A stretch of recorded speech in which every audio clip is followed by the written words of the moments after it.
नमस्कार दोस्तों, मैं doctor Arvind Sharma, associate professor in physics, government Dungar college Bikaner, आपका फिर से स्वागत करता हूं। आज मैं आपको एक जनरल लेक्चर दूंगा जो आपको अपनी स्टडी में काम आएगा। जैसे पिछली बार मैंने एक जनरल लेक्चर दिया था, हाउ टू स्टार्ट स्टडी, हमें कैसे अध्ययन प्रारंभ करना चाहिए और necessary materials to start the study. आज मैं आपको लेक्चर दूंगा हाउ टू प्रिपेयर नोट्स।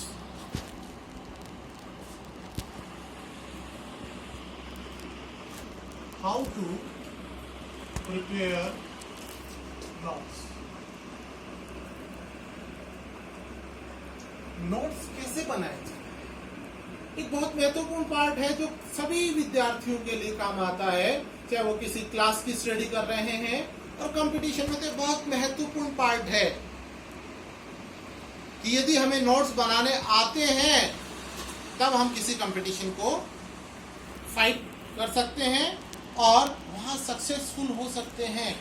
तो इसे आप सभी विद्यार्थी बहुत ध्यान से देखें, ये सभी विद्यार्थियों के लिए महत्वपूर्ण है।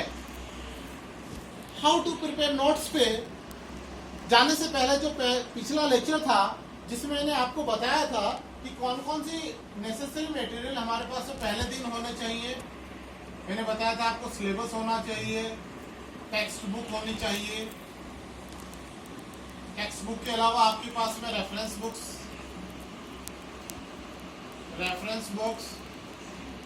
और रेफरेंस बुक्स के अलावा मैंने कहा था कि आप इंटरनेट का उपयोग ले सकते हैं, जिसमें इंटरनेट पे आपके पास में जो डॉक्यूमेंट्स है वो पीडीएफ फॉर्म में हो सकता है, पीपीटी फॉर्म में हो सकता है, डॉक फॉर्म में हो सकता है, आपके वीडियो हो सकता है, बुक्स हो सकती हैं। इस तरह से डिफरेंट फॉर्म्स में आपको मटेरियल मिलता है। और इसके अलावा जो भी टॉपिक को आप पढ़ते हैं उसके रिसर्च पेपर्स हो सकते हैं, एनसाइक्लोपीडिया हो सकता है, रिसर्च पेपर, एनसाइक्लोपीडिया इस तरह का कलेक्शन होता है जिसमें उस टॉपिक से रिलेटेड सभी चीजें आपको मिल जाती हैं। एनसाइक्लोपीडिया दैट मीन्स आपको उस टॉपिक से रिलेटेड सभी जानकारी होनी चाहिए। और last year question papers, last year examination question papers, last year exam question papers, जो कि किसी भी एग्जाम के लिए महत्वपूर्ण होता है कि जो पिछले वर्षों में जो परीक्षा में जो पेपर आया है वो किस पैटर्न पे आया है और वो कौन से क्वेश्चंस उसमें आते हैं। यदि हमें उसकी जानकारी होती है तो हम बहुत अच्छी तरह से नोट्स प्रिपेयर कर सकते हैं। जैसे मैंने पिछली बार आपको बताया था कि आपकी एक तरह से आपकी जो प्रारंभिक लाइन है, धावक की तरह से जब आप दौड़ना शुरू करते हैं, प्रारंभिक लाइन आपकी सिलेबस होती है और अंतिम लाइन अर्थात जो टारगेट होता है आपका क्वेश्चन पेपर होता है। और यहाँ से यहाँ पहुँचने के लिए जो आप मेथड अर्थात जो आप पढ़ाई करते हैं, स्टडी करते हैं, उसके लिए आप नोट्स का प्रिपरेशन करते हैं, वो आपका प्लान ऑफ एक्शन, आप किस तरह से प्लान कर रहे हैं स्टडी को और किस तरह से आप स्टडी करना चाहते हैं। आपका टारगेट यहाँ से यहाँ पहुँचना है। अब हम आते हैं कि हम नोट्स कैसे प्रिपेयर करें, हम यहाँ से यहाँ तक कैसे पहुंचे। जैसे फिजिक्स में प्रिंसिपल आता है शॉर्टेस्ट डिस्टेंस। शॉर्टेस्ट डिस्टेंस एक स्ट्रेट लाइन होती है। आप ये बहुत महत्वपूर्ण होता है कि आपको मिनिमम दूरी तय करनी पड़े, अर्थात मिनिमम आपको स्टडी करने पड़े और आप अपने टारगेट पे पहुंच जाएं। एक ये बहुत महत्वपूर्ण पार्ट है, परंतु इस प्लान ऑफ एक्शन को या इस लाइन ऑफ एक्शन को समझने के लिए हमें बहुत सी चीजें समझनी होती हैं कि हम किस प्रकार से ये कर सकते हैं। तो आइए दोस्तों, आज हम देखते हैं कि किस तरह से नोट्स बनाए जाते हैं। तो नोट्स में यदि अपन देखें,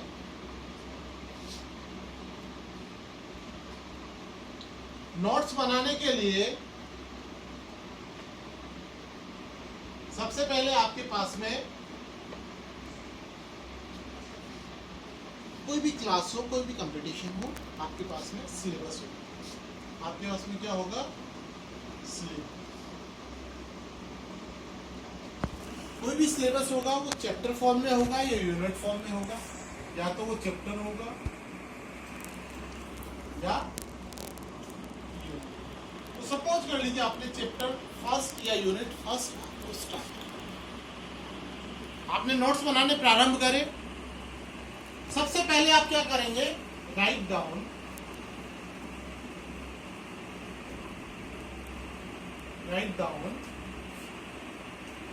this chapter public unit syllabus। इस चैप्टर और यूनिट से जो संबंधित सिलेबस है आप इसको लिख लें, और लिखने के बाद में इसे कई बार पढ़ें। जैसे मैंने आपको बताया था कि सिलेबस को आपको याद करना है। यदि आपको सिलेबस याद होगा तभी आपको उत्तर याद हो सकते हैं, अन्यथा नहीं होते हैं। विद्यार्थी नॉर्मली सिलेबस याद नहीं करते हैं, न कोशिश करते हैं। मैं आपको फिर से बता दूं, अगर आपको किसी भी क्लास में या किसी भी कंपटीशन में बहुत अच्छे नंबर लाने हैं तो आपको सिलेबस याद होना चाहिए, एक एक बिंदु आपको याद होना चाहिए, तभी आप अच्छे नंबर ला सकते हैं, तभी आप उसके उत्तर याद रखेंगे। अब बात आती है कि इसके बाद में हमें क्या लिखना है। यहां विद्यार्थी ध्यान दें, स्टूडेंट्स ध्यान दें, जिस क्लास की आप तैयारी कर रहे हैं, जिस कंपटीशन की आप तैयारी कर रहे हैं, class oblique competition, write down the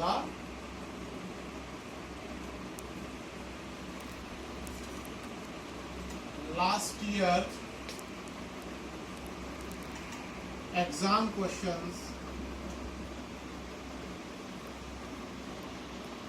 from this, write down from this chapter of the unit। इस चैप्टर या यूनिट में से आपके जिस एग्जाम की आप तैयारी कर रहे हैं उसमें पिछले वर्षों में कौन से प्रश्न आए हैं उन्हें आपको सिर्फ लिखना है। अभी यहाँ क्या करना है, सिर्फ लिखना है। आप इसे लिख लीजिए और लिखने के पश्चात आप इसे पढ़िए और याद रखने की कोशिश करें कि क्वेश्चन कौन से आए हैं। आपने सिलेबस को याद किया, आपने एग्जामिनेशन क्वेश्चंस को याद किया। अब आपका टारगेट क्या है, आपका टारगेट है यहां से यहां पहुंचना। आपने उस यूनिट चैप्टर का सिलेबस लिख लिया, आपने उसके क्वेश्चंस लिख लिए, आपने सिलेबस को याद किया, आपने एग्जामिनेशन जो क्वेश्चंस आए हैं उन्हें याद किया। अब आप ऐसी स्टेट में आ चुके हैं कि आप अच्छी प्रकार से नोट्स बना सकते हैं, क्योंकि अब आपको पता है कि मुझे ये सिलेबस पढ़ना है और मुझे इस तरह के प्रश्नों का उत्तर देना है। अब आप प्रारंभ करेंगे नोट्स बनाना। नोट्स बनाना हम प्रारंभ कर चुके हैं, परंतु सिलेबस में जो टॉपिक है ये नोट्स का पार्ट ही है, ये नोट्स का पार्ट है। सबसे पहले आपने सिलेबस लिखा, आपने लास्ट ईयर क्वेश्चंस लिखे। अब आप चैप्टर या यूनिट का पहला टॉपिक लेंगे। जैसे आप पहला टॉपिक लेंगे वैसे ही बाकी लेते रहेंगे। First topic of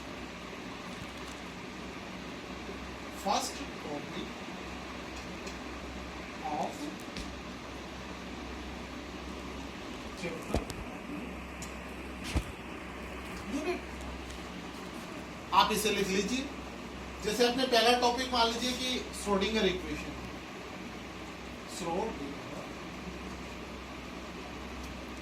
for example. अब आप क्या करेंगे, श्रोडिंगर इक्वेशन को आप फॉर एग्जाम्पल जो भी टॉपिक आपने लिया है, कूलम्स लॉ लिया है, गॉस लॉ लिया है, या आपने किसी दूसरे विषय का टॉपिक लिया है, जो भी टॉपिक लिया है उसे आप टेक्स्ट बुक से पढ़ेंगे, रेफरेंस बुक से पढ़ेंगे, उसका कोई वीडियो देखेंगे, उसका कोई पीडीएफ पीपीटी, या आप अपनी क्लासरूम में जहां आप जा रहे हैं वहां पढ़ें। और उसका सिलेबस और एग्जामिनेशन पेपर्स क्वेश्चंस को हम पहले ही देख चुके हैं। इस टॉपिक से रिलेटेड एग्जाम में कौन से क्वेश्चंस आए हैं उसको भी आप देख चुके हैं। तो इन सबको ध्यान में रखते हुए आपको इस टॉपिक से रिलेटेड सभी चीजें लिखनी है, जिससे उसमें सारे क्वेश्चंस इंक्लूड हो जाएं और जितनी भी थ्योरीज दी हुई हैं या जो भी उससे रिलेटेड आपके बुक्स में दिया हुआ है या कहीं पे भी जो अवेलेबल है वो सारा का सारा पार्ट यहाँ आ जाए।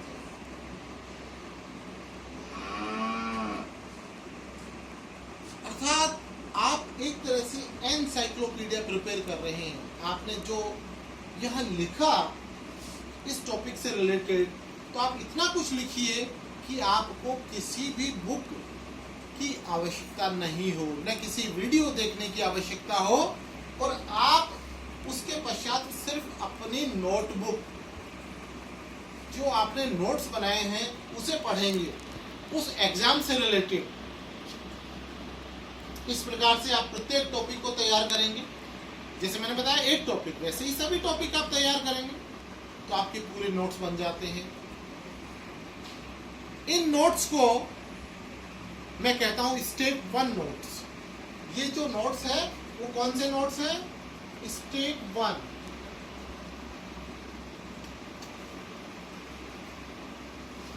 अभी नोट्स पूरे नहीं हुए हैं।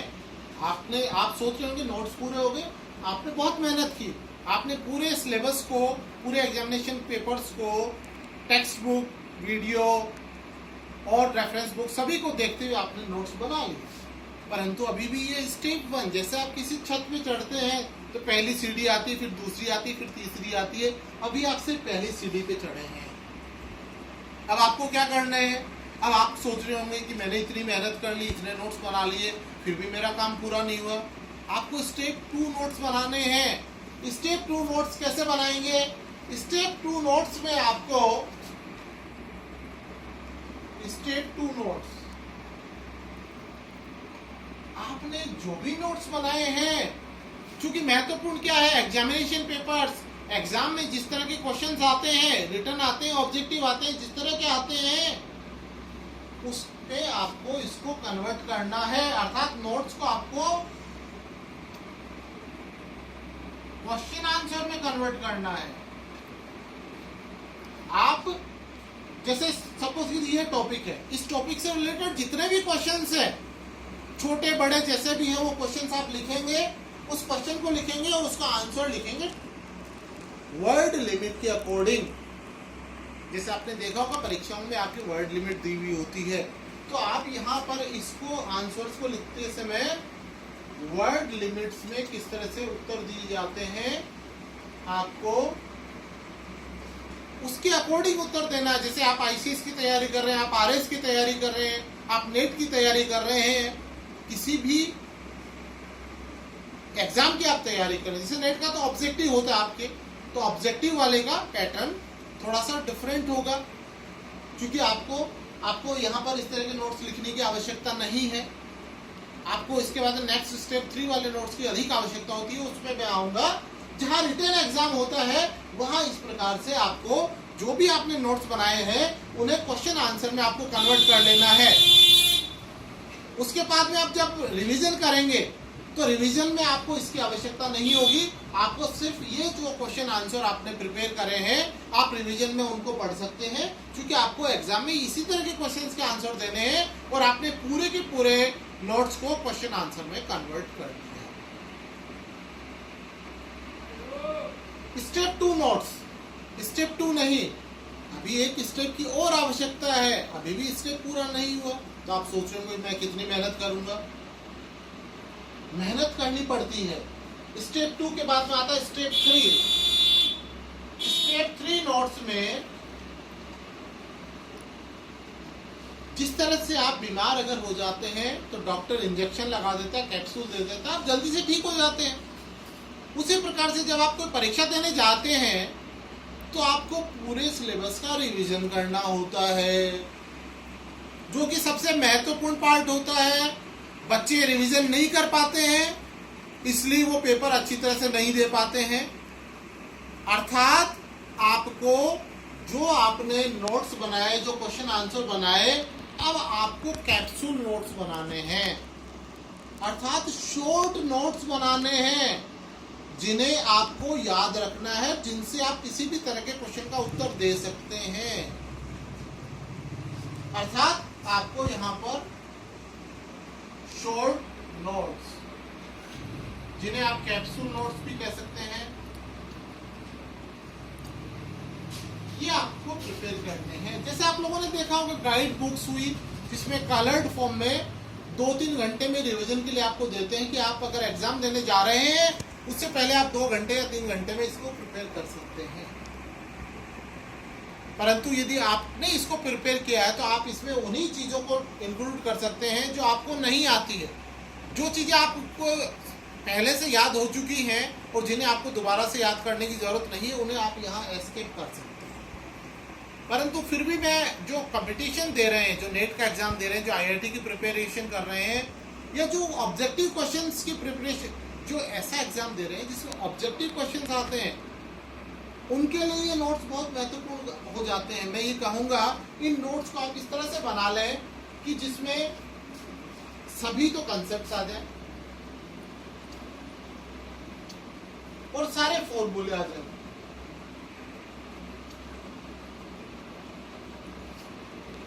किसी भी पेपर का नोट्स बनाने में कंसेप्ट और फॉर्मूले बहुत ज्यादा नहीं होते हैं। आप सारे कंसेप्ट और फॉर्मूले एक जगह लिख लीजिए। जो पेपर आप देने जा रहे हैं उसके ये कंसेप्ट हैं, ये फॉर्मूले हैं, इनके अलावा मुझे कुछ भी याद नहीं रखना। वो सारी की सारी चीजें अप्लाइड पार्ट में आ जाती है, मैं उसको कर सकता हूं।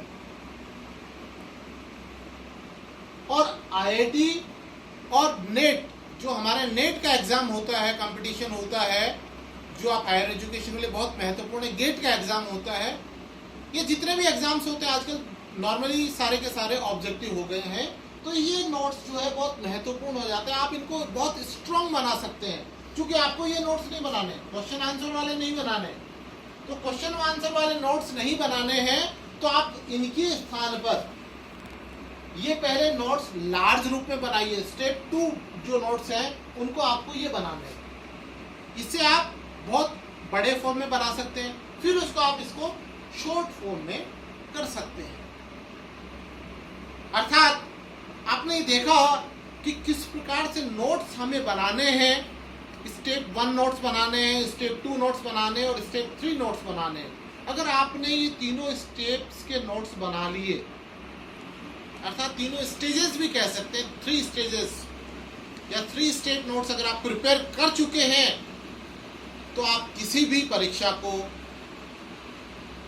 बहुत अच्छे प्राप्तांक से सफल हो सकते हैं।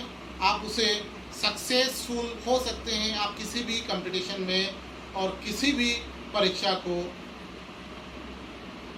पास ही नहीं कर सकते, आप उसे टॉप कर सकते हैं।